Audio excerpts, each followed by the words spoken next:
The lower states of consciousness are imperfectly able or capable of bringing back a remembrance. It comes back jumbled. To get the clear inner recognition of what's happening with you as soul and with the divine forces requires the practice of the spiritual exercises of Ek. Hi beautiful souls, welcome back to my Journey Faithful Compassion Hub.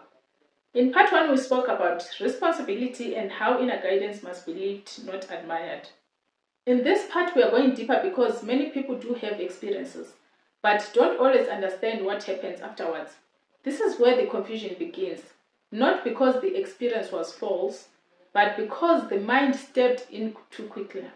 Please, let's listen carefully to what Harold Clem says next. Well, I've been looking at a lot of different things. Sunday morning is usually the seminar wrap-up. This has been a commemoration to Paul Twitchell, the founder of Ekenar in 1965.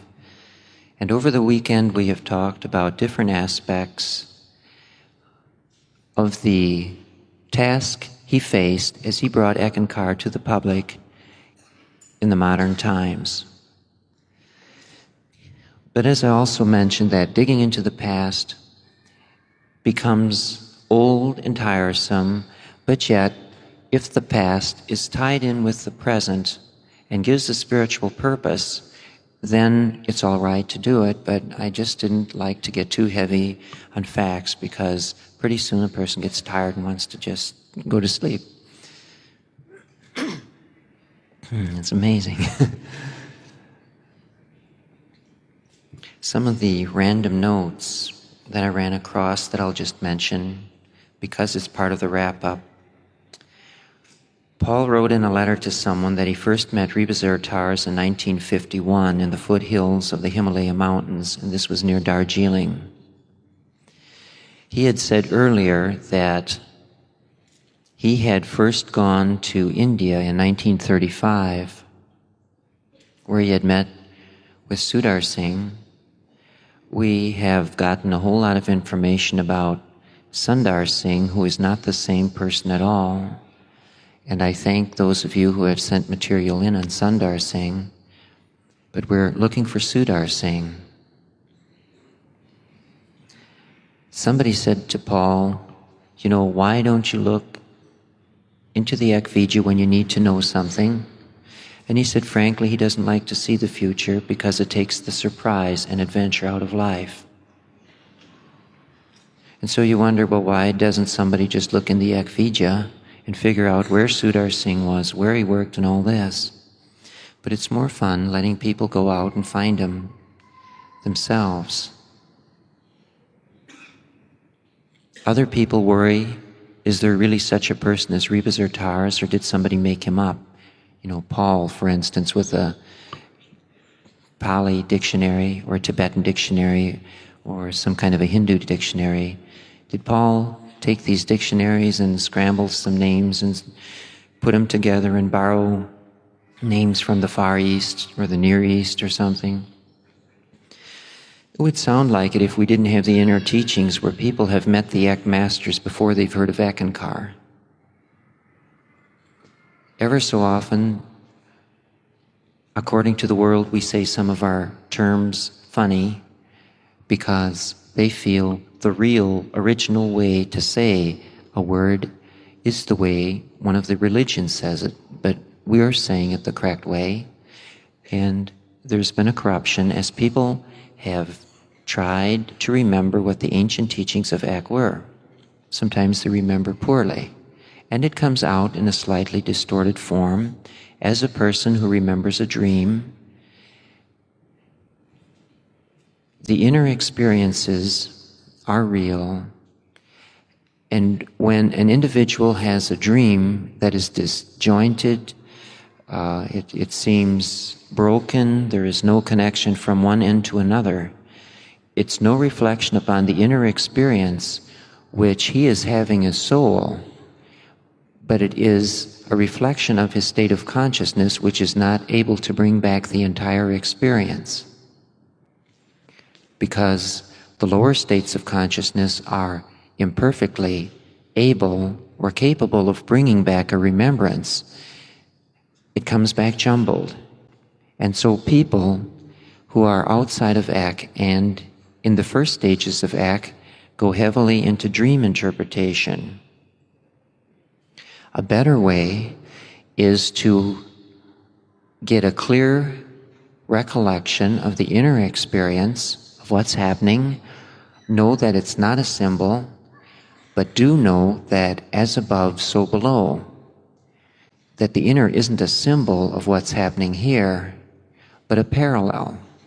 And there's a difference. Because a symbol deals with images that are trying to express truth. Parallel experiences between the inner and the outer are truth on both planes, but at a different level of expression. So in the second way, you're always dealing with truth. In the first example, when you're dealing with symbols and dream interpretation, you're dealing with an image where the mind gets into it and tries to understand something. And it will understand it, but always imperfectly and in a disjointed manner. To get the clear inner recognition of what's happening with you as soul and with the divine forces requires the practice of the spiritual exercises of Ek. There is no other way around it. Paul had written to a spiritualist who had seen Paul's ads in Fate magazine, and Paul said he had a simple way for people to get into the higher state of consciousness. At the time he called it bilocation. And the man said, frankly, I don't believe it's as easy as you say. It is for some people, but for others it's impossibly difficult because the mind gets in the way. And the more intellectual an individual becomes, the more difficult it is to pick up the connection with the inner master. In our society, in the Western society, we put great stock in a highly intellectually attuned mind. We put great emphasis on education of the kind that teaches the mind to fit patterns and forms. But in other societies where there is more of a balance between the outer and the inner, such as Africa, the people are more able to experience the light and sound of God. It's more natural for them than here. They see the blue light, the gold light, and the white light, even as many as you do, but more of them can do it than in America. Europe has perhaps more difficulty with this because of the centuries of ingrained thought that has been stacked one layer upon another, and the individual who finds himself a citizen in this kind of class structure may have a difficult time to break through to the higher planes of consciousness. But of course, an individual in any society, no matter how restricted or how free, is still the individual. Ek is an individual path where no matter which country you're in, or how oppressed or how democratic or anything of this nature, your spiritual unfoldment depends upon your efforts with the spiritual exercises. These are given in the Ek discourses. Some are given in the Ek books, such as Ekenar, The Key to Secret Worlds. Also in My Soul I Am Free.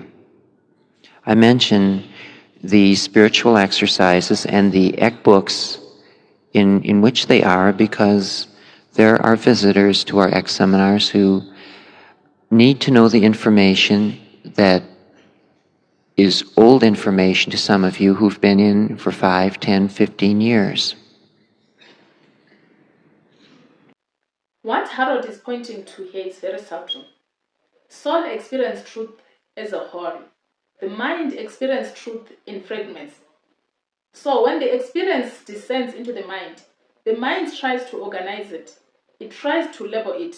It tries to control it. It tries to explain it. And that's where distortion begins. Not because the mind is evil, but because the mind is limited. This is how sincere experiences become confusing. A dream becomes a prediction. A symbol becomes literal. Feelings becomes agency. And a nudge becomes obsession. And all of a sudden, the person is no longer listening. They are interpreting. This is not spiritual. This is mind chasing meaning. Spiritual immaturity does not mean the person is foolish. It means the inner worlds opened before balance was established. This happens to all paths. Prayer can open it. Meditation can open it. Chanting can open it. Suffering can as well open it. But opening is not the same as maturity. This is why Ekenar emphasizes something very gentle, yet very firm. Daily spiritual exercises, service, love, humility, and guidance from the Mahanta, not to control the experience, but to protect soul while it grows. True spirituality does not make us special. It makes us quieter, more patient, more loving. In Ekenar, we don't say, I experienced, therefore I know. We learn to say, I experienced, therefore I must grow. Experiences pass, growth remains. If you have had an experience and felt confused afterward, that is not failure. It is an invitation to slow down to ground and to let love lead understanding.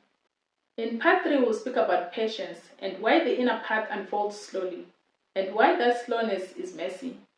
Until then, stay grounded and stay loving. I love you all. May the blessings be.